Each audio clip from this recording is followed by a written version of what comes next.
Okay, your 1 minute 30 seconds starts now. All the best.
Your time is up.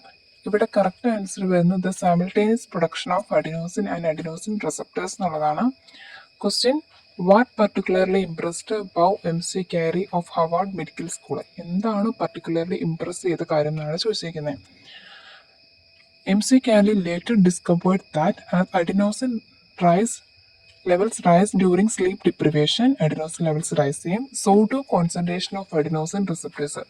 അതോടൊപ്പം തന്നെ adenosine റിസപ്റ്റേഴ്സിന്റെ കോൺസെൻട്രേഷനും കൂടുമെന്നാണ് അവർ പറഞ്ഞിരിക്കുന്നത്. Magnifying the molecule sleep inducing effect. എന്നിട്ട് sleep inducing effect magnify ചെയ്യും. ഇവിടെ എന്താണ് adenosine levels rice ചെയ്യുന്നതിന്റെ കൂടെ അഡിനോസിൻ റിസപ്റ്റേഴ്സും റൈസ് ചെയ്യുന്നുണ്ട്. സൈമൾട്ടേനിയസ് ആയിട്ട് പ്രൊഡ്യൂസ് ചെയ്യുന്നുണ്ട്. അതാണ് സി.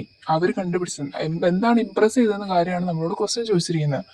അപ്പം MC കാരി കണ്ടുപിടിച്ച കാര്യമല്ല അവർ ഇംപ്രസ് ചെയ്ത് ഡിസ്കവർ ചെയ്ത് കണ്ടുപിടിച്ചാണ് ഇംപ്രസ്ഡ് വൺ. ദാറ്റ്സ് വൈ അതാണ് answer. The simultaneous production of adenosine and adenosine receptors. The effectiveness of adenosine as A seductive. ബാക്കി ഓപ്ഷൻസ് ഒന്നും അവർ പർട്ടിക്കുലർ ഇംപ്രസ്ഡോ കണ്ടുപിടിച്ചതായിട്ടോ ഒരു ഓപ്ഷൻസും വരുന്നില്ല. The influence of caffeine on adenosine receptors ഇല്ല. The extent of which adenosine level falls when subjects are allowed to sleep. adenosine fall ചെയ്യുമല്ല, opposite ആണ്, rise ചെയ്യുമെന്നാണ് അവർ പറഞ്ഞിരിക്കുന്നത്. അതുകൊണ്ടാണ് നമ്മുടെ സി ഓപ്ഷൻ കറക്റ്റ് ആയിട്ട് വരുന്നത്. The simultaneous production of adenosine and adenosine receptors. ഈ സോഡു കോൺസെൻട്രേഷൻ ഓഫ് അഡിനോസിൻ റിസപ്റ്റേഴ്സ് പലരും ശ്രദ്ധിക്കില്ല. സോഡു കോൺസെൻട്രേഷൻ അതേപോലെ തന്നെ മറ്റേതുപോലെ തന്നെയെന്നാണ് അർത്ഥം. Thank you.